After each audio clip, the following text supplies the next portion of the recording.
Who exactly is Chagy? Or rather, who is Mosa? A mysterious figure first introduced in chapter 1134, yet with every passing chapter, their presence only grows more enigmatic. As any One Piece fan knows, Oda doesn't include anything in his story without purpose. And just as Elbaf is being literally swallowed whole by Emu, in the midst of all that chaos, we get this strangely intentional exchange between Loki and a character whose face remains hidden. A conversation that opens the floodgates to countless questions. Who is this person? Why do they matter? And why is Oda going out of his way to conceal their true identity? But before diving into any wild theories, let's start with something seemingly simple. The name. In the official translation, this character is called Chagy, but in fan translations and early leaks, the name appeared as Mosa. This isn't just a minor difference, it's a potentially massive clue. See, in Japanese, a Mosa can imply someone rugged, unkempt, or heavily bearded, almost like a descriptive nickname. That would explain why the official version went with Chagy, which also implies a scruffy or hairy appearance.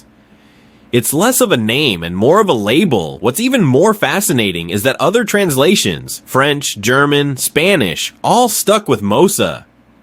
Meanwhile, the Portuguese version chose peludo, which literally means hairy. Much like Chagy, this inconsistency across languages isn't just a fun fact. It could seriously affect how readers interpret this character. Are we dealing with a real name or just a visual descriptor? Some fans prefer Chagy because it paints a clearer image of the character's outward look. Others lean toward Mosa because it feels more like a proper name. But here's the twist. What if neither is the character's actual name? It's very possible that Chagy or Mosa is just a nickname used by Loki. Maybe he forgot the real name, or maybe he never knew it to begin with. And here's the thing, this wouldn't be the first time Oda kept a character's real name hidden until just the right moment. Remember Vivi? She was Miss Wednesday for a whole arc before we learned she was the Princess of Alabasta, or the many characters who secretly carried the initial D in their names. Details Oda only revealed when it had the biggest narrative impact. That's why it's very likely that Chagy's real name is being deliberately kept secret, setting us up for a major reveal down the line. On top of that, we already know that Loki, just like Luffy, is terrible with names. The first time he met Luffy, he called him Rhodey in a hilarious moment that totally mirrors Luffy's own habit of mixing up names. So it's completely plausible that Chagy isn't this guy's real name at all. It might just be something Loki called him based on his appearance, maybe after seeing him through a Denden Mushi. That's why, for the purpose of this theory, I'll stick with Chagy, because it gives us more context clues about his visual identity and maybe even his role in the story. But now here's where it gets really interesting. During their exchange, Loki refers to Chagy using the honorific Ko, Gong, an old Japanese title used for nobility or people of high rank. That alone suggests that Chagy isn't just some random guy. He's someone important, possibly from a noble bloodline or with political or historical significance. And there's more. We also get hints of Chagy's troubled past and an ongoing crisis. Back in chapter 1134, their conversation hinted that someone or something was bothering him. By chapter 1151, Chagy tried to play it cool, denying anything was wrong, but his body language and wording said otherwise. He even mentioned he might not be able to speak with Loki for a while, which clearly worried the prince. All this is happening while Elbaf is falling into chaos. Imu is on the move, the Holy Knights are attacking, and rumors of war are spreading across Mary Joaz. So the real question is, where is Chagy? Is he somewhere on Elbaf hiding in the shadows? Or is he deep within Mary Joaz, caught in the political crossfire? If you ask me, Oda is already planting the seeds. Something big is coming, and Chagy might just be right in the middle of it. Based on everything we've seen so far, two major theories have started circulating among fans regarding Chagy's true identity.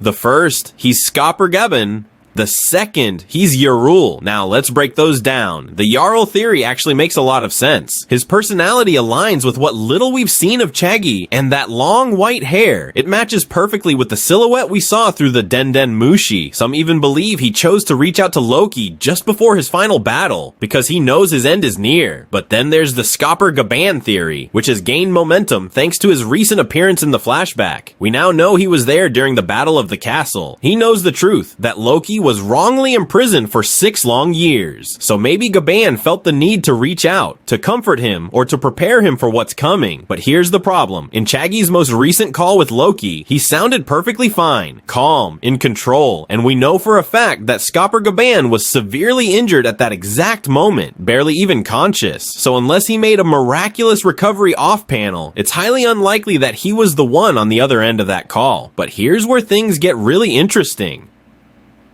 Many fans noticed something off about Chaggy's voice. It didn't sound masculine, it was soft, even feminine. And this wasn't just a Western fandom theory. Japanese content creators picked up on it too. Which begs the question, what if Chagy isn't a man at all? What if we've been wrong about this person's gender from the start? That possibility opens the door to a third unexpected candidate, one who might completely reframe our understanding of this entire subplot. And now, as speculation surrounding Chaggy's identity reaches a fever pitch, a third theory has emerged, and it's gaining serious traction among fans. What if Chagy, aka Mosa, isn't a man at all? What if she's a woman, more specifically, Ida, the mother of Hajrudin? According to this theory, Ida didn't die like everyone believes. Instead, she was exiled, banished by none other than Queen Astrida herself, the mother of Loki. Why? Because she dared to do something unthinkable. She saved Loki as a baby. After Astrida cast her own child into the underworld, she told King Harold that the child had died, but Ida secretly rescued him and raised him in the shadows. When Harold later discovered that Loki was alive, he was furious with his wife, but he couldn't act. He knew any reckless move could spark conflict with the elders of Elbaf, who had handpicked Astrida to be queen. So instead, Astrida set her sights on Ida. She orchestrated a plot that led to Ida's exile, erasing her from history. Fast forward to the present, and the theory goes that Ida has been living in secret all these years, hiding in the shadows, and now she's resurfaced under a new identity, Chagy. The idea fits. Ida would be much older now, and after so many years, Loki likely wouldn't recognize her voice, especially if age had altered her tone. But what really fuels this theory is how Chagy spoke to Loki. Her voice was gentle, maternal, full of warmth. Many Japanese readers and translators even pointed out that Chagy's dialogue didn't feel masculine at all. It felt deeply emotional, almost motherly. That alone led many to question whether Chagy might actually be a woman. Now, with the next chapter just around the corner, fans are asking, was Ida the one who saved and raised Loki in secret? And is she about to make a dramatic return, unveiling secrets buried for 6 long years and shaking the entire foundation of Elbaf's royal legacy? Something big is coming, and if this theory is right, Ida might be the missing piece we never saw coming.